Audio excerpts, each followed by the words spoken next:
Hello, hello. Happy Friday to you. Great to see you on here. And I want to start off by saying if you're catching this on the YouTube, before I forget, don't you forget to like and subscribe so that you see all my latest content in a timely manner because I'm putting out some good stuff for you guys these days. I'm excited to get on here and give you what is maybe a little bit overdue of a Bartonella journey update on my latest co-infection. Womp womp. I know it's a tough one to treat, but I gotta tell you, I'm feeling pretty good. Only a short time into my actual official Bartonella diagnosis. If you haven't caught part 1 and part 2 of this journey, I've literally been trying to, in like real time, bring you up to speed. It's kind of like my vlog of this journey on here. So go back and check out part 1 and 2 of when I was diagnosed and the treatment plan. And now here today is an update on where we're at from my last Lyme appointment with my Lyme specialist, my Lyme literate provider. We actually all went last week, but it just took me a hot second to compile kind of the game plan because when I go to my Lyme provider, it's for me, my 3 daughters, and now my son got a tick bite the week we were due to go see her. So we got him seen as well. So it was an appointment for 5 of us, and it was like, what? Update on my son though, really quickly. If you saw, I also shared a video about that experience with him as well. The tick we sent in for testing came back negative for everything that we sent it in for free testing for, which is not every single co-infection, but he's negative for Lyme and Babesia and what else did they test for? I don't know. 4 big things that he's negative for. So that is a great start. And we'll see what the next steps are for him, knowing that the tick was negative for some big hitters. So far, so good. And he's not symptomatic. So that's great. Yes. So anyway, I power on.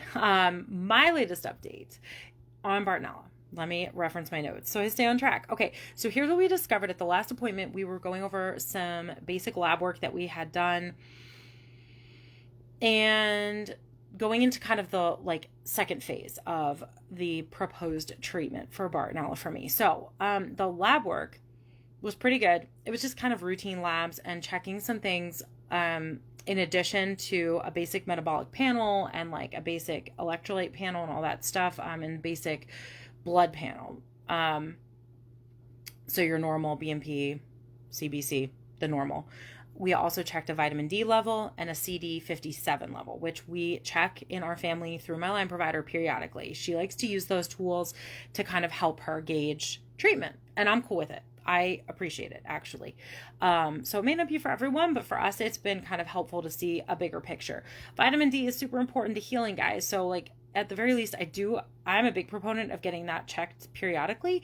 We do gauge what season, we're in Pennsylvania, so what season we're in kind of determines what our levels look like, because in the winter they tend to dip. Even though we do still get outside, we do supplement our vitamin D2. D2 meaning 2 as well, not the number 2, for me and my kids, because we all have been very low. However, we all kind of had gotten into low normal ranges on our last check. So I was really hopeful that we would have stayed there with the supplementation we've been doing. However, we all dropped low again. Now we are coming out of the winter. So again, my provider's hopeful that that will self-correct a little bit with us being outside even more. But for me, that just means I'm already on 1,000 units of vitamin D most days. I have a 5,000 unit capsule. So I was alternating between 5 and 10,000 with my dosing. However, we're just going to keep me on 10 most days, and I will be getting outside more, and then we're going to do a recheck. So that was pretty easy to just kind of make a plan for. My CD57 was also very low, very, very low. It had been a lot higher. And that is an immune system marker. They're all different ones. You can look it up. It's just it kind of indicates how depleted your immune system is fighting what's going on. And I expected it to be lower, to be honest, considering a new Bartonella diagnosis that we're stirring up with treatment. My Lyme is still positive, but my symptoms are much better managed, but still my body has to work to keep it that way. My immune system is being engaged a lot. So the CD57 kind of indicates like kind of where your immune system is at, and the lower gets kind of indicates the more depleted your immune system might be. That's a really generic explanation, but like I said, you can look it up too.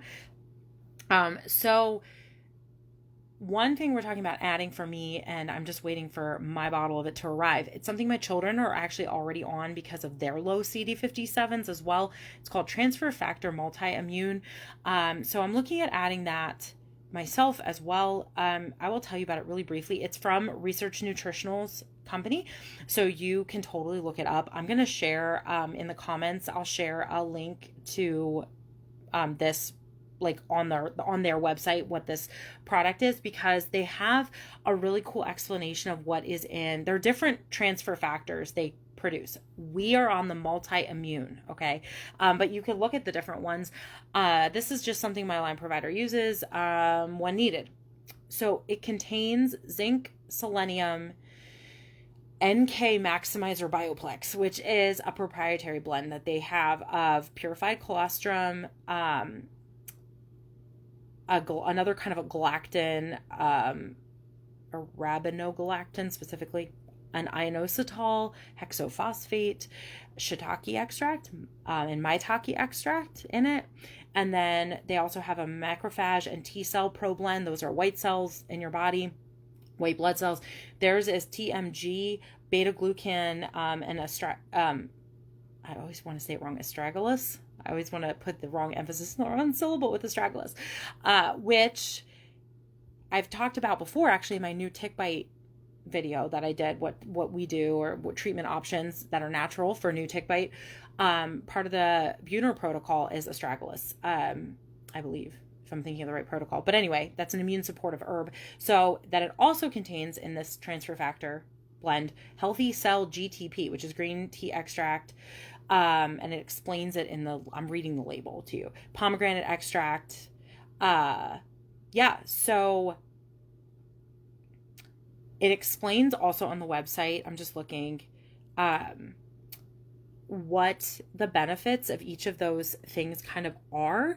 So that's why I want to share the link with you. I'm not going to read it all to you, but it has a little graphic that explains what the NK Maximizer Bioplex is and what it's good for. And,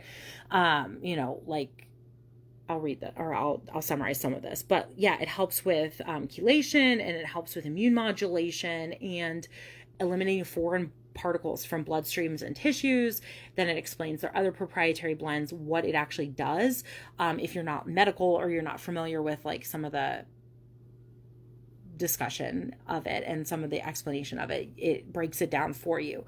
So I think that is really cool. It even explains what zinc and selenium will do for you. I think it's really cool that all of this is combined into this one cool supplement. I had forgotten even what all was in it until I looked it up again, and I was like, yes, I definitely want to be on some of those things more regularly. Yes, I take zinc and selenium and even astragalus separately sometimes, but like to have it all combined sometimes is so much easier.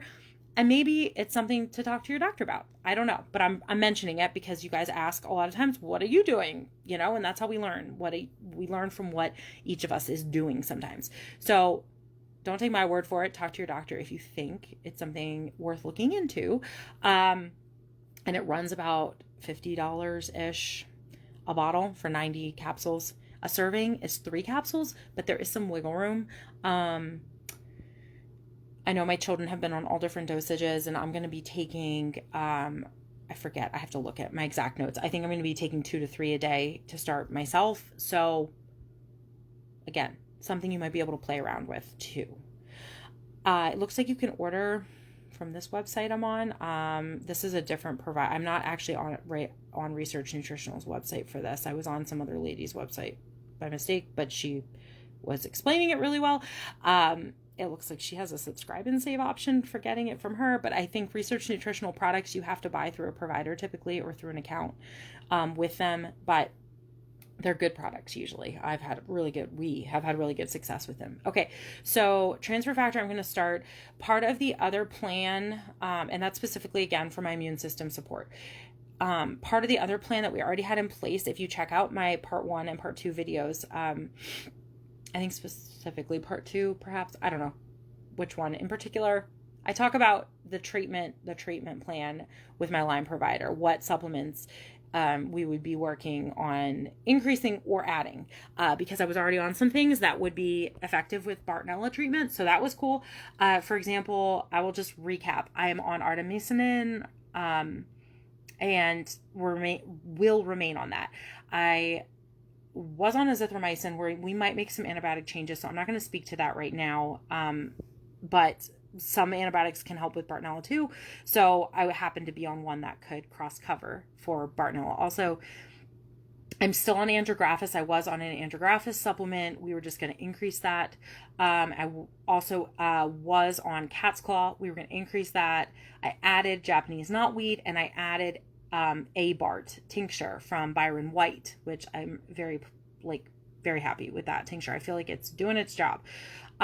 So yes, I'm on a lot of heavy hitters and bumping up some dosing, but I'm doing really well. I had some herxing in the beginning, and because I was pretty knowledgeable about my herxing and kind of know the drill, I was able to titrate carefully the tincture. The A-Bart tincture was the thing that created the most herxing. The rest of the supplements didn't really seem to be a problem for me to increase too much, but it took me a while to get that A-Bart tincture up to the dosing that my provider wanted me on, but I am there, and I've been able to stay there consistently. I have still a lot of foot pain and burning as one of my main symptoms. That's definitely increased with treatment, but it is not enough. Like, my provider's aware, and we both kind of agree, like, it's manageable, it's not worsening, it's not like that with other herxing, really. I'm just trying to be really good about my detoxing, and that does seem to be helping, and it does seem that my body is has backtracked a little with the detoxing. Like, I need to really watch to make sure my pathways are open and supported. So I'm going back to the basics: drinking enough water, eating really well and clean, and being very careful about what I'm eating, because that definitely makes a difference in how I detox. Making sure I'm using my essential oils regularly. It's easy for me to, even though I'm a big junkie of the essential oil world, they help me detox a ton, and I can get kind of lazy about just forgetting to put them on, not doing it, just being, yeah, I'll get to that later. So I'm definitely being really intentional about my oils. I want to add in some more detox baths, but those can be hit or miss for me. They can be a little overkill sometimes, a little strong for me. So I'm going to get back into adjusting my detox bath regimen. And in the meantime, I've been doing chiropractic care, which is a huge detoxer for me. And what else? Foot potatoes. If you don't know what I'm talking about, go see my foot potato video. It sounds crazy, but for me, it works great. And it's kind of one of those options that I'm like, what do I have to lose? It's a potato, and it's non-invasive. It's super easy to do, and it doesn't it's not overkill. It's gentle in that sense. So foot potatoes. What else? I have videos about detox. I definitely take supplements that help promote detox. Oh, and I went back for a myofascial release treatment, which I hadn't done in a while. I used to do them very often, pretty regularly. And it was just one of those things that I don't live close to my practitioner anymore. And also life got in the way. And I was doing some other things instead medically. So I was just kind of out of the habit of myofascial release. I went for a treatment recently. Holy detox. Wow. I really felt it. I was nauseated afterwards. I was really feeling it more strongly than I thought I would, which is fine. I knew what to expect potentially, and I was able to work through it in about 12 hours. It wasn't even a full day.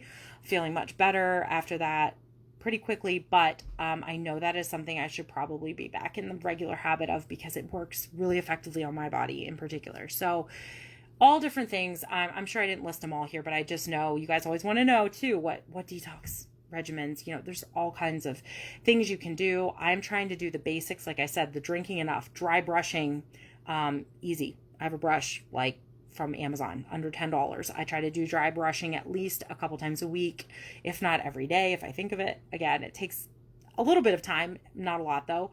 And the essential oils, those are some of my basics for me, that when I'm feeling my detox pathways might be a little bit closed off, I start there for rebuilding them and encouraging them to open. Okay. So I talked about the supplement regimen I'm on. Crypto Plus, I will include. Crypto Plus is what I recently added. That was part of the original plan that was going to be upping my other supplements and starting a Bart tincture and then adding Crypto Plus tincture now, like in the spring here. So I just added that in. So far, so good. No herxing or anything. I'm not up to the prescribed number of drops my provider wants me on quite yet, but I am like a good Lyme patient. I'm slowly increasing and I'm doing okay so far. No herxing yet or at all that I hope for. She said it's usually not too bad. So that's a tincture that should be okay for me in terms of not having to monitor it so carefully. And I was able to start with like 5 drops and go up pretty quick. I will that's also from Research Nutritionals. I will link it in the comments too for you so you can look it up.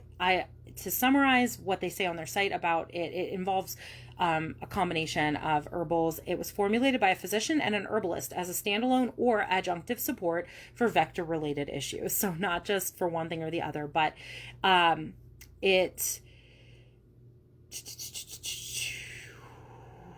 I'm trying to see what all it has in it. It has charts here on their website to compare Crypto Plus to BLT supplement, to MICP, MYCP, MICP. I was just trying to get the ingredients really quickly. Oh, here we go. I found the right tab for that. It includes a cryptolepsis, a Lomatium dissectum herb, red root herb, black walnut hulls, and Stellingia sylvatica, which I had to look up myself. So anyway, if you're interested, you can look those things up. It does say some people experience Herxheimer's on this supplement and others do not. Like, they talk about a suggested detox protocol on the website and everything, and a starting dose suggestion, all kinds of stuff like that. What to do if you're a sensitive patient or ultra sensitive patient even.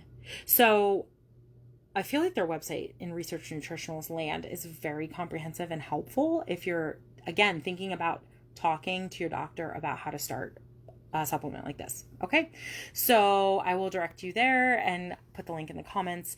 But that is about it for right now. Like I said, my main Bartonella symptoms currently are foot pain and burning. Not all the time. Like right now, I actually feel okay, but a lot of the time, especially if I'm on my feet a lot. I combat that honestly. Like if it's really bad, I'll ask my husband to rub my feet with some essential oils, and that actually really helps me. I actually have like a foot cream that's like lavender and mint oils, but it's like a lotion that's pre-mixed that I really enjoy, or just lavender, frankincense, peppermint. Those are some of my favorite oils for on my feet personally, but you could play around with that. And I do also have a CBD cream, like muscle rub, that I also like for my feet too. That it also is infused with essential oils. So I might use a couple different things to help, but those for me are really, honestly, super helpful. Sometimes like a detox, like foot bath or whatever, but I don't often make the time for that. I just go for the foot rub if I can get it. So I will even rub my own feet because that works well for me to at least take the edge off, if not eliminate some of the pain and burning completely. So I also still struggle with headaches time to time. I've been decent lately, but that can be a Bartonella symptom. So it's something I'm keeping my eye on. Especially those like frontal headaches, which is what I typically get. So I kind of wonder if it's a Bartonella thing for me too. I'm not worse than my baseline had been though, if not a little better. So I'm hopeful about that with the headaches. And that's like pretty much it for what I notice about my Bartonella symptoms right now. So I am blessed with that, and hopeful for continued healing. Anyway, if you have any questions, I'm happy to answer them. If you're wanting to know what's next, here's what I have on the docket for me, for my treatment in general. Like I said, adding transfer factor, multi-immune, and watching the vitamin D level. So we'll recheck vitamin D and CD57. Probably not immediately. I didn't ask specifically, but I'm guessing in the next like 4 to 6 months at least. Maybe she'll want them sooner, but we'll see. It takes some time to, correct lab work sometimes too. So also we're going to send in a fry smear to be sure my Babesia co-infection is indeed gone. It has been negative for a couple tests, but my Lyme provider has stated that the fry smear is one of the most, I don't know, whatever accurate measures of that. So I'm hopeful, because I don't feel really like I've had babesia symptoms, but I'd like to just see where we're at with that one, with that co-infection. It'd be nice to confirm my lack of symptoms with a negative test for real. That ran, if you're looking to get that test done, that runs around $300. I think it was like $295, just so you guys know. So it was something I actually saved up for before we got it. It could have been done a while ago. Finally got there now, and I'm going to be due for some more follow-up lab work in the near future if we choose to go that route. We do periodically check lab work, just because for me, and actually for my kids too, it's been pretty accurate for what symptoms have shown, and it has been something that we've been able to gauge progression with. But I realize lab work is not always accurate, and not always, like, that is a very personal choice. It's not always like, yeah, you definitely need labs, you know. That is something I collaborate with my line provider on, and we converse about, and we have discussions around. So that is something that might be coming up in my future too, like MDL labs, checking on the Lyme and other co-infections further. And for just to backtrack, catch my other videos about Bartonella, but we did use Galaxy Labs for the official diagnosis after suspecting some things. So anyway, that's just it. As usual, supporting my detox pathways and supporting my adrenals. They're a little stressed right now. I can just tell by how I've been feeling. So Adreno Distress Guard is my go-to supplement for that, but also living an adrenal happy lifestyle, lowering stress, sleeping better, eating small and healthy meals throughout the day is helpful to keep your cortisol happy and your adrenals happy. Okay, that's it for today. I hope you enjoyed this update. And as they come in, I will provide more updates to you. But no news will be good news for the foreseeable future, I guess, right? So have a good one, you guys. I'll talk to you later.